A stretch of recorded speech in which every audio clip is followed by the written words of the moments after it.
Welcome, ladies and gentlemen. Today we're going to talk about the Warden as a tank, both for PvE and PvP. As you know, I had the chance to playtest the class at the ZeniMax event in Baltimore. Keep in mind this was a very early version, so things might change. Now, how do I think Warden performed as a tank? I think it did well. Not as good as other classes, but it did pretty well because of certain buffs you have access to.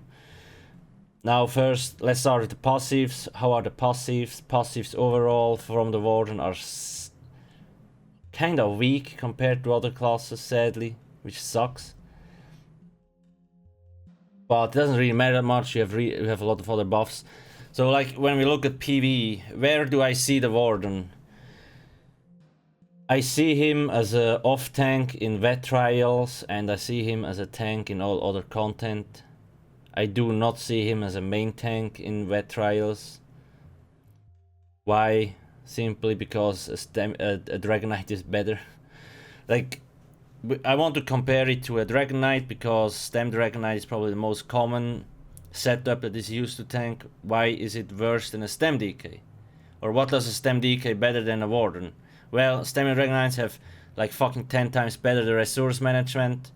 And they also have access to stuff like Igneous Shield to actually shield your allies and that kind of things. Now, why do I say off tank? Because the Warden has access to heal over times, and it also has access to like Frost Cloak, which puts which gives everybody in your group 5.3k spell and armor resistance. So it's like, I can't remember what the buff is called, but that kind of stuff. So it's really helpful as an off tank, most likely. It also has buffs like Major or Minor Toughness, which applies 10% more health to everybody in your group. So that's huge. Like, especially in the hardest content, that's huge. That's a lot of help. It's like basically another Ebon Armor buff, so that's really cool. Apart from that, obviously the heal over times like can help, I guess. But then again, resource management is a little bit weak on the Warden, so it kind of felt strange. But yeah, like, you can tank dungeons, no problemo. The only thing that I wouldn't play it with is main tanking in vet trials, because resource management is kind of tricky. Now,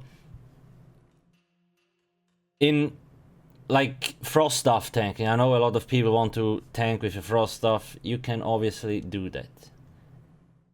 You can do that in solo dungeons and normal trials. Just don't fucking do it in vet trials, okay? Sword and Board is better. It offers a little bit more mitigation or cost reduction. It's simply slightly better. Of course, if you want, you can try. I will probably play around with frost tanking a little bit and do a build just so people actually can see how it performs.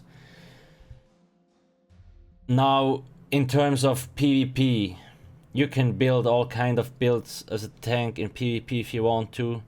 Like, you can stack 70k health if you want, and the thing is, there is a skill that heals off percentage of health. Like, so if you have 70k health, it will heal you every time for 12% of your max health. That's a lot, and it will be a pain in the ass to kill you. Sure, you will not do any damage whatsoever, but nobody will kill you either. That kind of stuff. And you can bounce around with one of the skills. Like, instead, you know, a Dragon Knight has the chains. You can change an enemy to you, but there it's the other way around. You chain yourself to a friendly, so you can kind of ping pong around. It's kind of cool. And obviously it offers a lot of group buffs to the party, like the spell and armor resistance buff, the 10% extra health. You can also use the heal over time to debuff the enemies with Major Defile, and all that kind of things. So it's gonna be a rather good tanky supporter class in PvP, I guess. Other than that, it's really hard to tell where he stands, especially as a tank. Sure, like, what classifies as a tank? It's really hard to say because fucking everybody runs around in heavy armor anyway, right? That's the thing.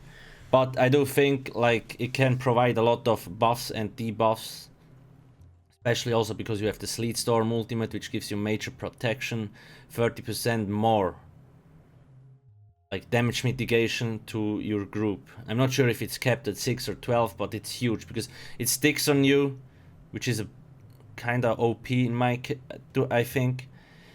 So you can run around with the ultimate, and it just like it will follow you. And that's 30% damage mitigation. That's slightly too much. I already talked this in the other videos. They need to fucking nerf the. They need to adjust it, okay? Make it stick to the ground and you're good to go. Otherwise, Zerglings will be unkillable.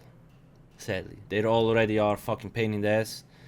Which is partially a balancing issue or Zenimax's fault. But whatever. That's another topic, I guess.